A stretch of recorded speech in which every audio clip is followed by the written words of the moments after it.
ధర్మవరపు సయ్యాట కార్యక్రమానికి పునః స్వాగతం. చింతామణి మృణాలిని గారు సవివరణగా మనకి ఆ సమాధానం చెప్పడం జరిగింది, వివరణాత్మకంగా. బి బరువు తక్కువ సరైన సమాధానమేనా? సరైన సమాధానం. ఆ సాంప్రదాయం ఎందుకు మరి మరుగైపోతున్నదో, ఆ రోజున ఇవన్నీ పక్కన పెట్టి వచ్చి సినిమాకి వెళ్దామని చెప్పిన సినిమాకి వెళ్ళిపోతున్నాడు. అది కూడా 2012 అనే సినిమాకి వెళ్తారనమాట. అక్కడంతా ధ్వంసం ఎట్లా జరుగుతుందో చూపిస్తారు. మన సంస్కృతి సజీవంగా ఉండాలి అంటే మన పండగలను మనం తప్పకుండా వాటి ఔన్నత్యం చెడకుండా, అస్తిత్వం చెడకుండా జరుపుకోవాలి. మీ సంక్రాంతిలో ఒక ముఖ్యమైన మర్చిపోయారు, ముగ్గులు కూడా మీకు తెలుసో లేదో, ఇంటి ముందర ముగ్గులు పెడతారు కదా, ముగ్గుల పోటీలు పెట్టుకుంటారు. ఇప్పుడు పత్రికల వాళ్ళు పెడుతున్నారు అనుకోండి ముగ్గుల పోటీలు. అప్పుడు ముగ్గు వేసేటప్పుడు కావాలని సూర్యుడి రథం, ఇది సూర్యుడి పండగ కదా, ఆ రథం ముగ్గు వేస్తారు. ఆ రథం ముగ్గు ఒక ఇంటి నుంచి ఇంకో ఇంటికి వెళుతూ ఆ వీధి చివరి దాకా వెళుతుంది.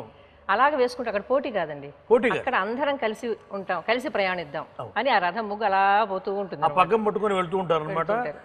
అత్తవారింట్లో మొదలుపెట్టిన పగ్గం ఒక్కొక్కసారి పుట్టింటి దాకా వెళ్తుంది. అట్లా వేసుకుంటూ వెళ్ళిపోతుంటారు. మధ్యలో కలిసి ప్రయాణిద్దాం అన్న దానికి ప్రయాణం చేద్దాం దానికి ఇది తార్కాణం. చాలా మంచి సాంప్రదాయం. మనం ఈ మంచి సాంప్రదాయాలను మొత్తం ఎందుకు మర్చిపోతున్నాము? మరి ఎప్పుడు మళ్ళీ మన సాంప్రదాయాలకు మనం వస్తాము? మనం ఆశావాదులం కాబట్టి రావాలని అనుకుంటున్నాం. ఇలా గుర్తు చేసుకుంటున్నాం కదా, కనీసం ఇప్పుడు గుర్తు చేసుకుంటున్నాం కాబట్టి అన్న కనీసం ప్రపంచంలో ఇంత మంచి సాంప్రదాయాలు ఏ దేశంలో కూడా లేవు.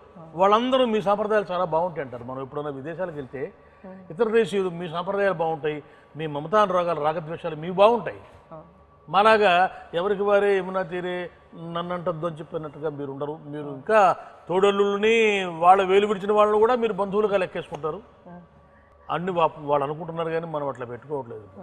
అంటే మనం కేవలం భార్యాభర్త మాత్రమే అది అనుకుంటున్నాం. సరే, మనం చూద్దాం, మనం మంచి జరగాలని ఆశిద్దాం.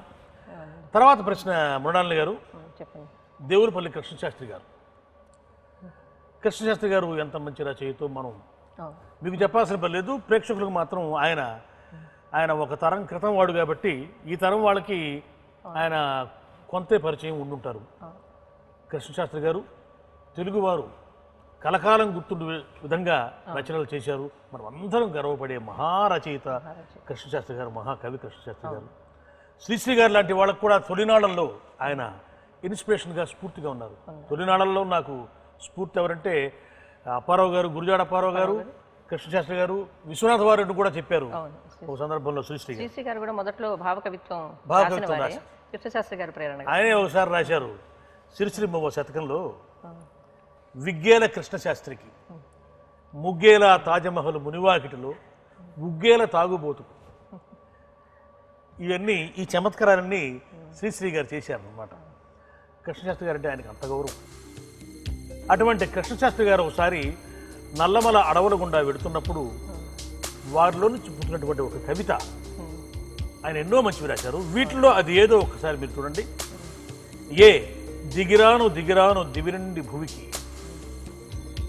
బి ఆకులో ఆకునై పువ్వులో పువ్వునై, సి నవ్విపోదురుగాక నాకేటి వెరకు, డి వింతగా దోచు నా జీవితం.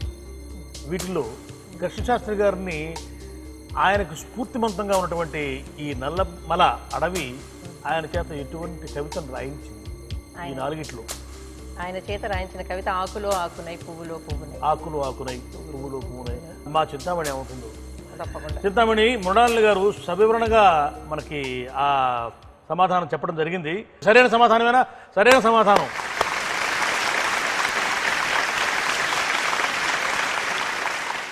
చింతామణి, మరి మృణాలిని గారిని, ఆచార్య మృణాలిని గారిని మనం అడగబోయేటువంటి తర్వాత ప్రశ్న ఏమిటి? భాషా ప్రయుక్త రాష్ట్రాల కోసం ఏర్పాటు చేసినటువంటి కమిషన్ ఏది? భాషా ప్రయుక్త రాష్ట్రాల కోసం ఒక కమిషన్ ఏర్పాటు చేశారు. అది ఏది? A Giriglani commission, B Liberhan commission, C Somasekhar commission, D Fazal Ali commission. భాషా ప్రయుక్త రాష్ట్రాల ఏర్పాటు కోసం చేసిన కమిషన్ ఏది? అసలు ప్రపంచంలో ఎక్కడ భాషా ప్రయుక్త రాష్ట్రాల కాన్సెప్టే లేదండి, ఒక మన భారతదేశంలోనే ఉంది. అందులోనే ఏర్పడింది ముందు మనమే, తెలుగువారిమే. తెలుగువారు. డి ఫజల్ అలీ కమిషన్ అండి. The Fazal Ali commission.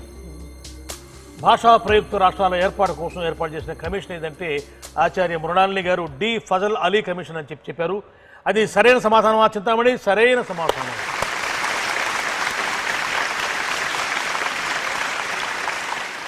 నిజంగా ప్రపంచంలో ఏ దేశంలో కూడా భాషా ప్రయుక్త రాష్ట్రాల ప్రాతిపదిక లేదు. ఇన్ని భాషలు కూడా ఏ దేశంలో లేవు. ఇంత కూడా భాషలు లేవు. ముఖ్యంగా మనకు దేశాలన్నిటికీ ఒక్కొక్క భాష ఉంది. ఇప్పుడు నేనే మిమ్మల్ని ఒక ప్రశ్న అడిగాను అనుకోండి, ఇటాలియన్ సాహిత్యం ఏ భాషలో ఉంటుంది చెప్తారు కదా, ఇటాలియన్ సాహిత్యం. భారత సాహిత్యం భారతీయ సాహిత్యం ఏ భాషలో ఉంటుందంటే మనం హిందీ, సంస్కృతం, ఉర్దూ, తెలుగు, మలయాళీ, మనకు భారతీయ సాహిత్యం ఉంది కానీ భారతీయ భాష లేదు.